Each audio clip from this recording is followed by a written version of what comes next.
Daniel's point of view. Mabilis ang bawat paghakbang ng mga paa ko patungo sa kwarto para muling basahin ang file na tungkol kay Alexa. Umupo ako sa duyan sa labas ng balcony sa kwarto ko at marahang binuksan ang dokumento. Name, Alexa Dizon. Age, 21 years old. Birth date, March 28, 1997. Education, already graduated. Bachelor of Science in Nursing. Major Biology. History and Music. Naisarado ko ang dokumento at tumingin sa kawalan habang paulit-ulit na nagre-replay ang mga nabasa ko tungkol kay Alexa. All this time, Alexa, ikaw si Ali. You're my childhood best friend and the girl whom I first love. I want to talk to her immediately and clarify all the things running out of my mind. Once I know the truth, you are mine, Alexa. Alexa's point of view. Naabala ang pagtulog ko dahil sa mga nararamdaman ko na parang may humahaplos sa mukha ko. Dahan-dahan kong idinilat ang mga mata ko. Bumungad sa akin ang gwapong mukha. Nasa langit na ba ako? Kung nananaginip lang ako, please, dito na lang ako forever and ever. Makasama ko lang itong gwapong anghel na ito. Nakamukha pa talaga ni Daniel. Ang gwapo mo naman, akin ka na lang. Mahina akong sabi. Pero nagsalubong ang mga mata nito at tinignan ako na nagpakilig sa akin ng todo. Alexa, are you okay? Hala, kinakamusta ko ng anghel? Tumango lamang ako pero nakaramdam ako na parang gumuguho na ang mundo ko dahil may nagigising ng diwa sa akin. Nakita ko ang malapit na mukha ni Daniel. Magkasalubong ang kilay at tinitignan ng mukha ko. Hindi pala ako nananaginip. Nakakahiya yung sinabi ko sa kanya. Alexa. Tawag nito sa akin. Bumaling ang tingin ko kay Daniel na nakatayo sa harapan ko at malalim na tumingin sa akin. Doon ko napagtanto na nakatulog pala ako sa lamesa at nakaupo sa swivel chair niya. Mabilis akong tumayo at tumalikod sa kanila. Pasensya na, nakatulog ako. Ano kasi? Naputo lang sasabihin ko nang bigla ako nitong pinaharap sa kanya. Malapit na malapit ang mukha namin. Isang maling galaw lang ay maglalapat na ang mga labi namin. Mariin akong napalunok. Sir Daniel, kinakabahan kong banggit sa pangalan niya. Malalim pa rin ang pagtingin niya sa akin. Naikinakaba ko ng husto. Bakit ganito siya makatingin sa akin? Hindi ko maintindihan ang mga pinapakita niyang reaksyon ngayon. Gusto kong malaman ang katotohanan, Alexa. Nagsulubong ang kilay ko dahil sa sinabi nito. Anong katotohanan ang pinagsasabi mo? What is your nickname? Daniel asked. Mas lalong nagsulubong ang kilay ko sa tanong nito, pero sinagot ko pa rin. Ali. I mean, what's your childhood nickname? Singit niya. Natigilan ako ng ilang sandali. Bakit niya naitanong? Nakakahiyamang sagutin, pero may nag-udyok sa akin na sabihin ng palayaw ko nung bata pa lamang ako. Mingkay.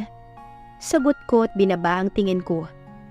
Ang sagwamang pakinggan, pero ang palayaw na yun ay gusto ko dahil ang nagbigay ng palayaw na yun sa akin ay ang kababata ko.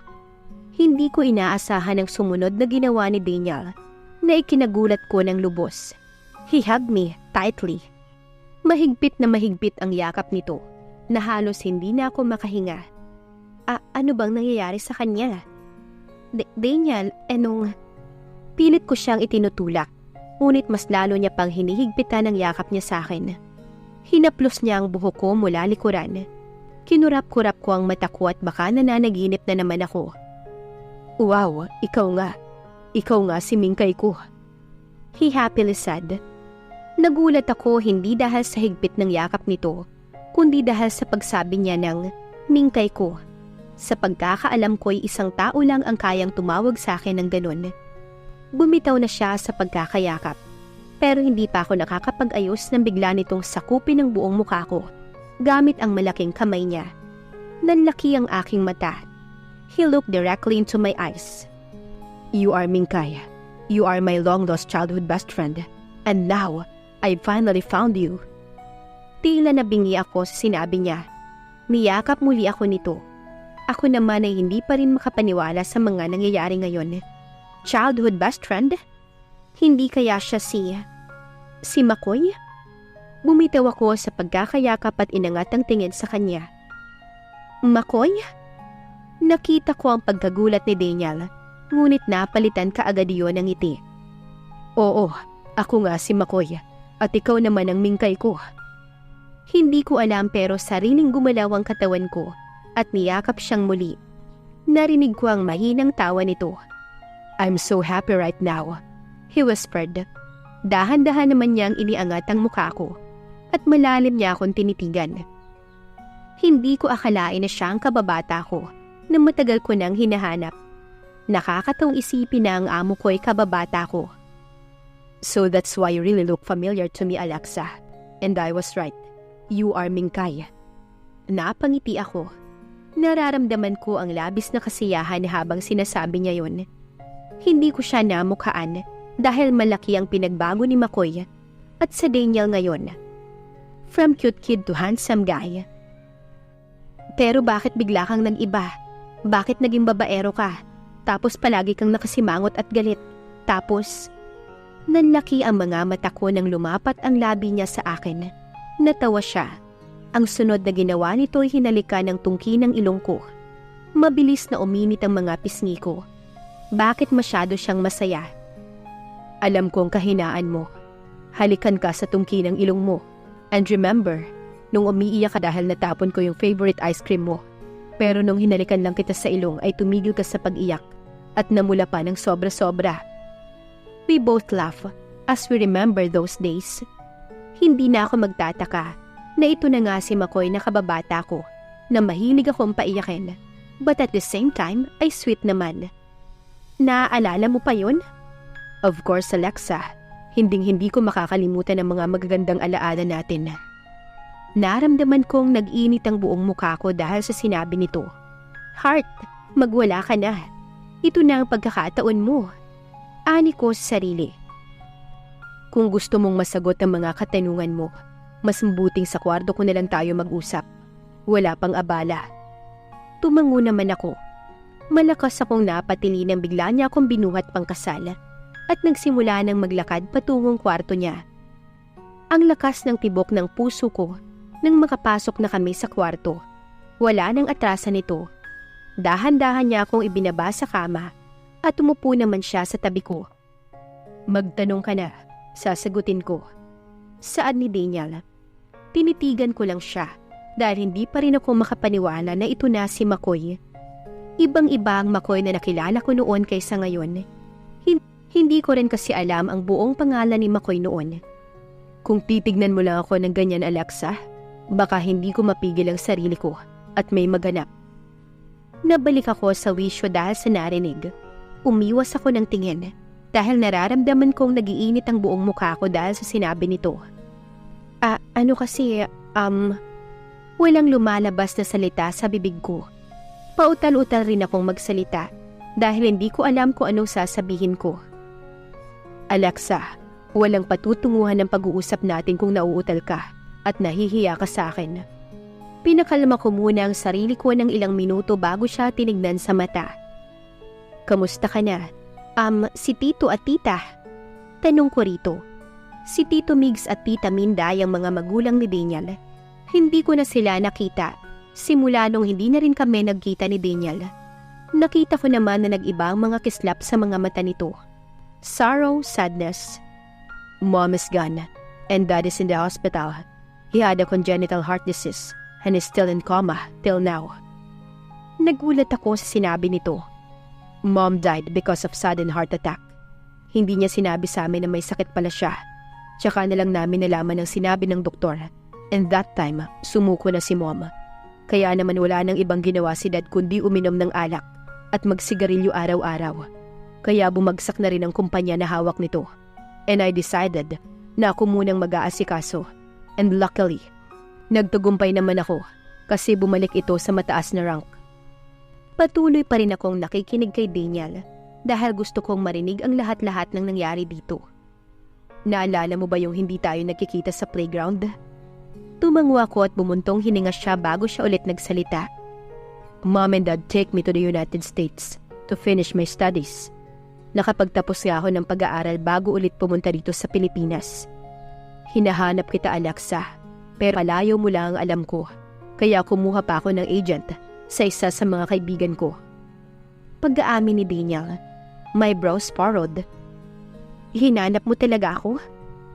Tumango siya at marahan niyang hinaplos ang kanang pisngi ko na mabilis ikinatibok ng puso ko. You are special to me, Alexa. You don't know how important you are to me. Naguluhan ako sa sinabi nito, pero mas natigilan ako ng palapit ang mukha nito. Ipinikit ko ang mga mata ko at tanda na sa gagawin niya. You made me wait for a long years, babe, and now I can finally say that you are mine. Bulong niya na kinatayo ng mga balahibo ko. Imumulat ko na sana ang mga mata ko, pero naramdaman ko na ang paglapat ng labi niya sa labi ko. At wala na akong pagtutol ng sandaling yun. Alam ko sa sarili ko na mahal ko si Daniel at mas lalo ko siyang minahal nang malaman ko na siya ang kababata ko. At muli ay may naganap sa amin ng binata at pinaramdam ang pagmamahal sa bawat isa. Kinabukasan ay maaga akong nagising para ipaghanda ng almusal si Daniel. Pero patuloy pa rin na naglalambing ang binata sa akin. Natigil lang si Daniel nang bumukas ang pinto at isang malakas na boses ng babae ang umalingaw-ngaw. Daniel, I miss you! Saad ng babae. Lumaki ang mga mata ko nang bigla nitong niyakap ang binata. Natigilan naman ng ilang segundo si Daniel bago ito niyakap pabalik na ikinadurog ng puso ko. Iniwas ko ang tingin sa kanila at mabilis na tinapos ang pag-aayos. Wala akong maintindihan sa mga sinasabi nila. Bumibigat na lamang ang pakiramdam ko kapag narinig ko ang mahina na tawa ng babae. Sinadya kong patunugin ang pagbagsak ng kutsara sa plato para maagaw ko ang atensyon nila. Nawalan na ako ng ganang kumain. Kumuha na lamang ako ng bacon at 4 na tinapay. Mabilis akong tumalikod at handa nang pumasok sa maid's quarter nang magsalita ang babae. Who is she? Natigil ako sa paglalakad at hinihintay na sumagot si Daniel. Ano kaya ang sasabihin niya? May nangyari na sa aming dalawa. Hindi lang isa, 2 beses na. At siya na mismong umamin na may pagtingin siya sa akin. Paano kung itanggi niya ako? She's my maid. Pagkarinig ko sa sinabi ni Daniel, bigla na lamang akong pumasok sa kwarto. At doon na nagunahan na tumulo ang mga luha ko. Isinandal ko ang likod sa pintuan. Akala ko ba ay mayroong kami? I assumed that his feelings are pure and true. But he denied and answered the woman that I'm only his maid. Nothing more, nothing less. Patuloy ang pagkwento ni Daniel kay Nancy, his ex-fiancée. They've been together for almost 5 years. But it was an arranged proposal for the sake of the company. Pumayag ang dalawa na maging kasintahan para sa patuloy na pagtaas ng rank ng kumpanya niya. Her parents and Nancy helped him to survive the company. But there's a proposal to them, to be Nancy's fiancé. Daniel agreed to accept that proposal for the sake of their company. Walang nangyari sa kanila ni Nancy. They didn't fall in love with each other because Nancy had a boyfriend for 7 years. At ayaw ni Daniel na sirain ang relasyon nila. Hanggang sa umabot ng 5 years ang proposal at umangat na rin ang kumpanya niya na nakilala sa mundo. At doon na na-cancel ang proposal dahil sinabi ni Nancy ang totoo na hindi nila mahal ang isa't isa at may boyfriend na ito. Sa una ay nagalit ang mga magulang ni Nancy sa kanya, pero hindi kalauna na inatanggap nila na si Nancy lang ang dapat magkontrol sa sarili nitong relasyon.